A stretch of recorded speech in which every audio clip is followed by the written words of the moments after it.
Alam mo ba yung pakiramdam that you are working under pressure? If you are in a real kitchen environment, whether you admit it or not, grabe yung pressure dyan.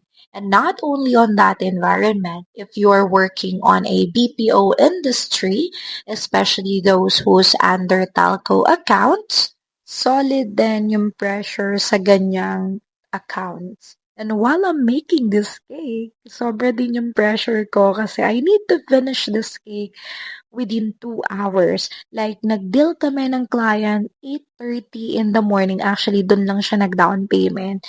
Tapos, kailangan niya na yung cake by 10:30.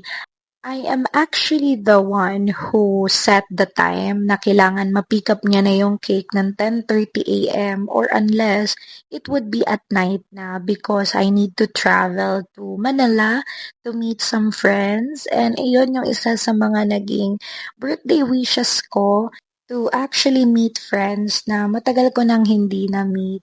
At dito pala ay patapos na tayo sa ating cake. Very simple lang yung cake na to. But gusto ko mag-thank you sa ating client for trusting Isla Bians. And thank you so much everyone for watching!